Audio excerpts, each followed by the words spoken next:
sida leisine akhoi lamkai pukri je hanadi ati akai torambane ado hojikti yam phajana semjillame sida car amanba ama leire ma'am sida akhoi mathak sida akhoi kaksing lake haina tharego ma'am si hana nga kyam le mi khangma ma'am nga ma'am am le me ba kamai tu khangma nga do suk so ba adagi sana nga so ba adagi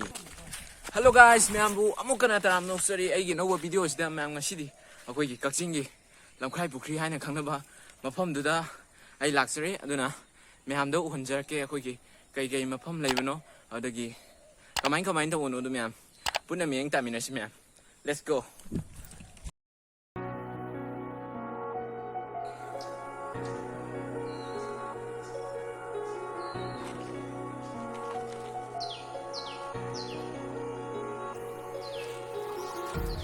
empty hearts and neon lights.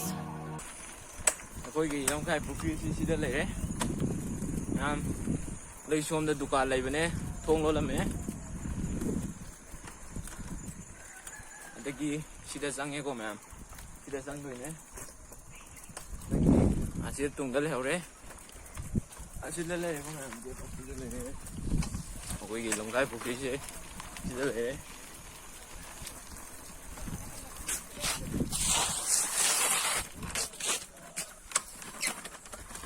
hello guys ma'am akhoi yaujare akhoi gi lamkai pukri se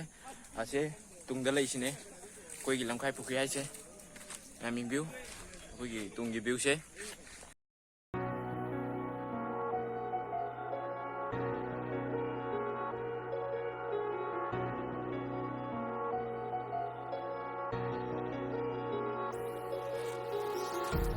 Empty hearts and neon lights. They're playing with my mind. Gotta get out of here. sida leisine ma'am da iwa sun charke ma'am sida le akhoi gi lamkai pukri se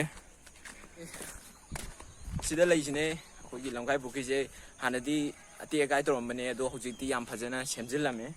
si leisine phone amuk tajingidana ma'am sida akhoi gi mathak sida akhoi gi kaksing lake haina tharego ma'am si leisine sida lere ko akhoi gi nga yangbam ado sigi je hanadi akhoi gi nga yam lembane ba akhoi na yengba laka da ko hanagi hoina di nga yam lembane ado hojikti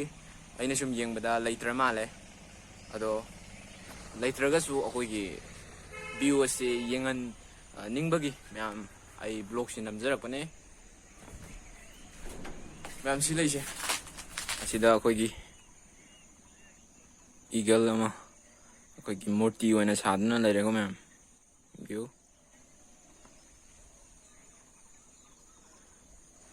akhoi gi magi sigi lakpham je yam post aba ai dai yeng view ma'am nga di leitra male hanadi nga ma'am ama lembane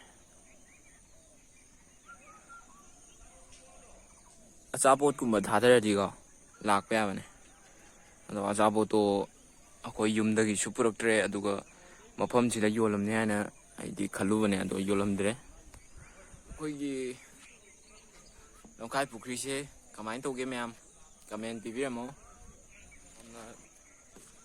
phajaba mafam ne ma'am view somdana akhoi gi hanbagi lambi ne sida leise ma'am akhoi gi pukri gi mayaidane saduna leirisi ma'am ai thokcharakle akhoi gi sidagi amo amna somda picharke ma'am akhoi somda mo laksare dasu view phajaba leire adagi sidasu rose hore ma'am view adagi sida car amanba ama leire adagi sigi view si yeng view ma'am adagi labuk leire labuk lamang view akhoi gi labuk ki view se adagi somdasu akhoi gi labuk